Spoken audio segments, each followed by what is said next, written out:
everybody, and welcome to Taking Control, the ADHD podcast on Rash Pixel FM. I'm Pete Wright, and right there's Nikki Kinzer. I think I'm here. I'm not really sure. I lost contact with Pete. I could hear him, but I couldn't see him. Yeah, no, it's good. It's good that you're back in touch. We're doing, this is a bit of a special week. We're jumping in and talking about some coronavirus stuff, as many media outlets are. But our perspective is, yes, anxiety, stress, the unknown. It also is incredibly jarring and fearful if you are suddenly asked to work from home and figure out how to upend your life and do all this stuff all at once. And there's a lot that goes into that in the spirit of these kinds of things. So we wanted to talk about that. That's what you're hearing. That's what we're hearing in the community. And we just finished an episode with the good Dr. Doug Herr, who was here talking to us about sort of the emotional perspective, working through the feelings that you're going through. So if you haven't seen that, just go back to the episode right before this, and you will be able to take a listen to that. He's, as always, he's fantastic. That Doug. He is. He's good looking, such a smart. Joy. Just a lot to like about that, Doug. Anyhow, you know the drill. Head over to Take Control ADHD to get to know us a little bit better. Get the show notes. You know the whole thing. I'm just going to jump into it. I think we should just jump into it because there's some important stuff. So you're facing the fear of change, of working from home. Nikki Kinzer, where do you start? Well, first of all, I just want to say this is happening obviously to people all over. And it's a very big thing with my clientele, because I'm seeing professionals who need to work from home. But I also have college students, right, who all of their universities have been closed and they're going to be working online at home or wherever they are, but definitely not going to classes, right? So there is this a sort of fear of what does this mean for somebody that works or has ADHD, right? Because you can get really distracted at home. Here they've taken all of this time and energy to kind of get used to where they are, and then now all of that is being changed. Well, and the timing just couldn't be more perfect, since we just finished our epic series on ADHD at work and setting up your accommodations at work, and boom, everybody now you're home. Yeah, I mean, there's a lot of things. And so if you think about what does that mean? Where do you even start? Yeah. Like I have a computer, but what is this even? Where do I even start to kind of wrap your head around this? And so I have some practical tips for people that I'm hoping that this will at least give you somewhat of a roadmap to go by, and ease some of your anxiety about working from home. Pete and I have worked from home for years and we love it. So it is not a bad thing. But there is a learning curve. There is a learning curve, and there are some things to keep in mind. So the first one is really trying to maintain as close to your normal schedule as possible. So if you are to be in the office at 9 a.m., I would say be at your desk, whatever that looks like, or your computer. And we're going to talk about work environment in just a second. But be at work at 9 a.m. Get ready for work as you would normally would. Now, you may not have to get up at the same time because you don't have a commute. That can be actually a benefit to this. Right. It gives you a little bit of runway to get started in your day. Absolutely. But again, I would say just make sure you're at your computer when you need to be. So whether that's 8 or 9 or whatever. We did exactly that. Like, we have a normal routine that I've sort of talked about on the show this morning. This is day one. As we're recording this is day one of kids' school closures and all that. And so we actually went forward, and the kids set their alarm for a normal school day. My daughter was up at 6 this morning, a normal school day. We were down making breakfast. My wife took the dog for a walk, and my daughter and my son set alarms for their regular school session. And they went in and did the homework that has been assigned from their school during the time that they would normally be in class. So right now, my kids are up doing their homework for each of the classes that they have throughout the day. And that is introducing a sense of order to this. So I'm coming down, I podcast with you, I do this kind of thing. We're all going to check in at lunch together, and then we're back to school and work. And I don't know if that's sustainable for 2 weeks or 8 weeks. I don't know. But we're going to give it It's a good place to start. Yes, we're going to give it our all. Alarms and accountability buddies for the win. That's right. That's right. Well, and, we've talked about this before too. If you're not productive in sweats and pajamas, don't wear them. Dress as you would if you were going to work. Now, that may not mean you have to wear a suit, but again, you have to know yourself. If wearing pajamas makes you want to just go to sleep and not be productive, then at least get ready for the day, take a shower, get ready for the day. Life go hack. from there. Wear shoes with soles. That's right. Right? Wear shoes with a little heel. You don't wear shoes? No, I have house shoes. I have these Keen house shoes, and they are very soft, but they have soles on them, and I never wear them outside, but they actually feel like I'm wearing, like, on the inside, on my feet side, they're nice and cozy, but they also give me enough support to make me feel like, oh, I'm a real human being. I'm wearing pants. I still feel like a real human being. You might not wearing you just shoes. Don't know. I'm just saying, if you struggle with that, if you feel too cozy, you have years of practice doing this now, right? Yeah, and so if you're feeling cozy, you can send your brain little signals of, oh, I have to be a professional right now by wearing shoes with some soles, not absolutely. Fuzzy, that's the point. Slippers. Is how do you feel? Yeah, right. How are you going to feel and be productive? Exactly. Those triggers. So this was an idea from a client that I was talking to last week. She was saying that somebody was telling her that instead of having your morning commute, because obviously you don't have it anymore, take a walk during that time that you would be commuting. I thought that was a great idea. That's really good. You know, gets in the exercise, but it also kind of, if you listen to our podcast during the commute, there you go. You can do it while you're doing your walk. So that was something that came from a listener client, and I thought that was a great idea. Don't forget to take your medication, right? Set your alarms. Just because you're at home doesn't mean that you don't need to take your medication. So definitely make sure that you're making a point of that. This is the biggest thing that I think can get kind of wishy-washy, is setting, really kind of designating a spot in your home that's going to be your work area. I've been talking to a couple people about this. I've been talking to some students who are going to have to do some online school, and she was talking about her apartment's really small, but she was going to put like kind of a table against a wall, and she was going to kind of make that her study area. I had another client that was telling me today that she's doing the same thing. She didn't want her kitchen to be her desk, so she put a card table and put it over on the side somewhere, and that's going to be like her little work area. I think that's a good idea because it kind of separates, this is for work. I don't recommend working on your bed. I don't recommend working on the couch. Like, those things will make you sleepy. You're at home. And so you're kind of like, your mind isn't trained to know the difference yet, right? And so it's going to be really easy to get caught up in watching Netflix when you should be working. That's exactly it. That is, if I'm on the couch, I will turn on the TV. I will say to myself, no TV, but also somehow maybe I'm like using the force and I grab the remote. It's in my hand. I don't know how it got there. I will turn on the TV. It is, it's scientifically proven. Right. Yeah. Don't turn on the TV. Don't do that. Yeah. Just stop. In case that's not clear. Yeah. I also think it's a good idea to set goals for your day. I think this is a good idea anyway, no matter what, but I specifically think this is important when you're working from home. You're not used to it. You're not working around your coworkers, your colleagues. And so have some things in mind that you want to accomplish that day. Not saying that you want to have 15 things on your to-do list, but have some really tangible things like, I need to make sure I talk to 5 people or whatever your job is. Just setting that intention for the day, I think, can be really helpful because it just makes it a clearer path of what you need to get done. Okay, you mentioned accountability. I did. You guys are all keeping yourselves accountable. Yeah. So a couple other ideas that I have for people, especially students and also in the professional realm.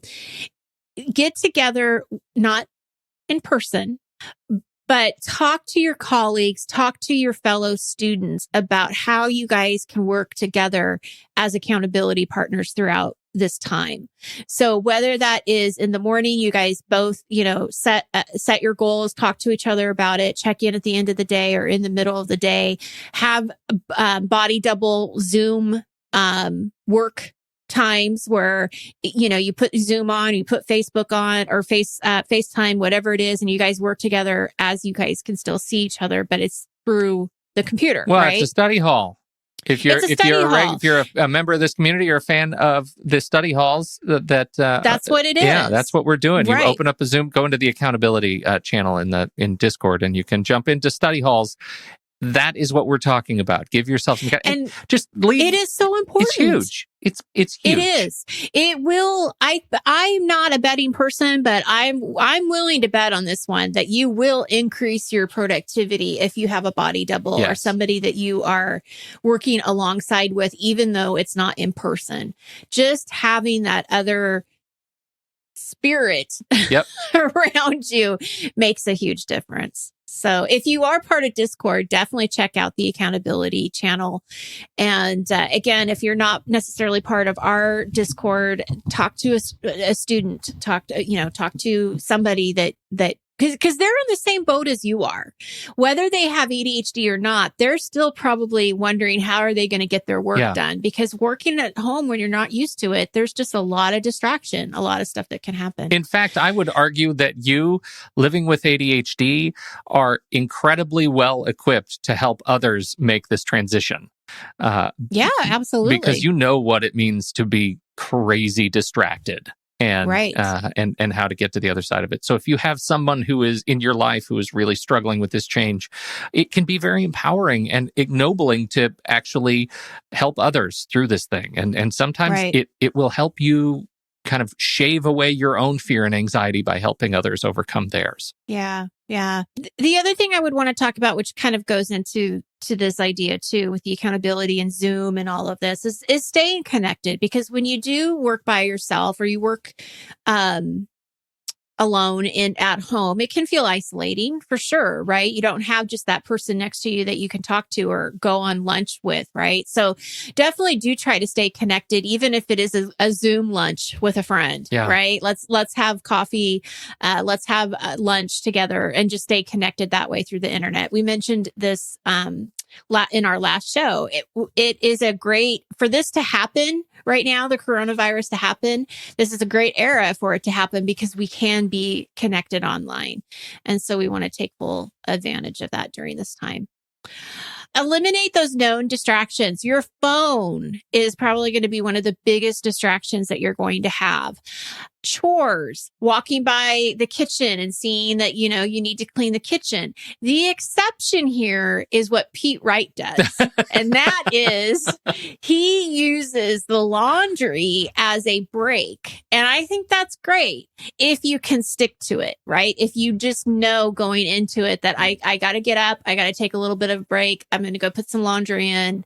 I'm going to go back to work, right? It has to be a system. It has to have some intention behind it. Well, and it also only really works one day a week, right? The reality is I don't have that much laundry, right? I can get through it in a handful of loads. Yeah. And then I need these other accommodations. So you're absolutely right. Remove distractions unless you're using them as a timer, and then get back to work. And then that's great. But if you're supposed to be at work working, don't do the dishes. Like that's not the time to do it. Do it later when you're on a break or whatever. We do want to take breaks, and you do want to move around. So, it's not good for anybody to be sitting at their desk all day. So take those little breaks, get outside, as Dr. Doug Hare was talking about, breathe, look at nature, enjoy nature. Our bodies were made to move. I love that. Our body, I know. I love that too. Yeah. I love that too. But use your timers, to keep on track. These accommodations, these tools are going to be really important to you when you're at home, because it's just too easy to lose track of things, or lose track of time specifically. Strive for good enough, but not perfection. No one really knows what we're doing right now. This is all trial and error. So the biggest thing that I want to tell the ADHDers out there is adjusting to this is going to be difficult. but you're not alone. It's not just you. It's the whole world. And separate any kind of shame that you might feel about this transition, because it is hard. It is asking a lot of you, but you're not doing anything wrong. You're trying to figure it out. Does that make sense? I don't want people to think that if they had one day that didn't go well, maybe they'll have more than one day, right? That things happened. Yeah. It's okay. I mean, none of us know what we're doing right now. We're all just sort of taking it day by day. Use that as an advantage. I said that in our conversation with Dr. Doug. I'm going to say it again right now. We are all in this together. No one knows what they're doing. Even Nikki and I, who have been working at home virtually for a long, long time, right? I don't know. When did you start? 2009? 11, I think, or something like that. Yeah. I started in 2007, and this is still every day a learning opportunity. And now we are all in it together. Absolutely. And I am so tempted to start dancing right now. And I could do you're going to dance. Pete's dancing. I love it. I'm just saying, I hate that I know that. We're all in this together. I can't even unsay it. The point is, the whole planet is on your side trying to figure out how to do this. And it is... You're not by yourself. You are not by yourself. You are not by yourself. The weight is not on your shoulders. You're just trying to figure it out, right? You're like everybody else trying to do their best and figure it out. And it's not day by day anymore. It's okay for it to be hour by hour. By hour. It really is okay for that. It really is. Focus on 15-minute increments. Like, how do you get through the next quarter hour? What are you going to do? What are you going to ship in the next quarter hour? Is it an email? Maybe you just sit down and write an email and call that a giant win. Take advantage of the time that you are gaining, that you're not commuting. Find some joy in your life, right? We talked about that. Find that inner happiness. You know, you just gained, some of you have gained 4 hours in your day. Yeah. Some of you have gained 2 hours in your day. You know, that again, silver lining, that could be a silver lining for you, during this time. So it's very easy to get stressed. It's very easy to fear, and I understand that because, gosh, what a change, right? There's so much stuff going on. Working from home, though, doesn't have to be that scary. You can totally do it. The technology, even if you're not used to it, Zoom and Skype and all of those things, once you figure it out, it's really quite simple. So once you get through that learning curve, you know, of talking on video and getting comfortable with that and understanding how Zoom works and GoToMeeting and some of the different platforms that your businesses will use, that anxiety will ease because you'll pick it up very easily. And we don't know how long it's going to be. So yeah, we don't know. I would add one other little thing, find a way to laugh a little bit throughout the day, because it's not, we all already know it sucks. We all get that everything sucks. Okay.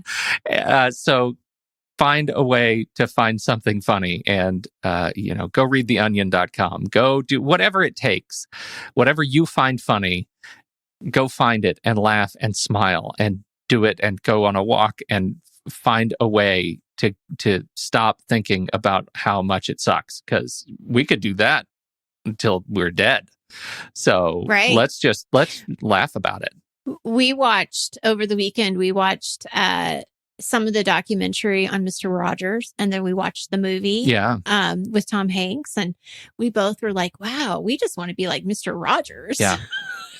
Right? Yeah. I mean, man, watch that kind of stuff too. It really lightens the load. You know, we on the nextreel.com, we did a whole series of disease movies. So if you're into that sort of like gallows kind of exploitation, I'll tell you, the movie Contagion is the top rental right now.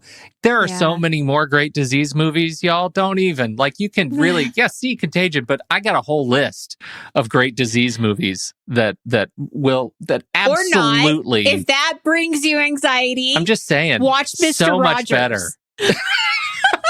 Or isolation movies, right? Castaway, Moon, movies where you're alone. Like you could really get into. There's always somebody who has it worse, you know? That's true. You could be on the moon. You could be Tom Hanks with a volleyball. That's right. Did you see his Instagram, by the way? He actually posted a picture because he has coronavirus. Right. And he said, thank you for the helpers. He did. He made Wilson the volleyball. Is that what he did? Yeah. Yeah. He's adorable. What a spokesperson for coronavirus right now. I know, right? Yeah. Thanks. Well, and he thanked the helpers too, which I thought, because that was in reference of Mr. Rogers. Right. Like you thank the helpers. Always thank the helpers. Ugh, yeah. He's amazing, Tom. I know. Well, this is, I don't know. I hope this is useful to somebody because I know that just saying all of these things out loud is useful for me. So, absolutely, absolutely jump into the community channel over on Discord in the accountability channel there. And someone is always around somewhere, if not actively in a study hall. If you need one, if you need an accountability partner, just ask for one. Somebody can spin something up pretty quick and get you help get you moving again. That's right. Oh no, apparently that picture was a hoax. See, I already bought it. You know Seriously? What? This is one I choose to believe. I choose to believe that because he needs a Wilson. You can't look at anything on Facebook. Pete didn't fact check. I didn't fact check. Look, it's photoshopped a pic of him taken in 2005. I stand corrected. My heart is heavy now. I'm sorry, Pete. But I still want to thank the helpers. I hope that was real. I don't know. Who knows? Maybe that wasn't real either. Actually, he said, I hate the helpers. Maybe that's what he said. Maybe he was tested because he's in Australia. He was tested for the wrong disease. Maybe he's not as nice as we think he is. Maybe he's just the worst. That Tom Hanks. Geez. Oh, we got to end this thing. Thank you, everybody, for hanging out with us today. We sure appreciate it. And on behalf of Nikki Kinzer, I am Pete Wright, and we will catch you whenever we catch you next on Taking Control, the ADHD podcast. Thank the helpers.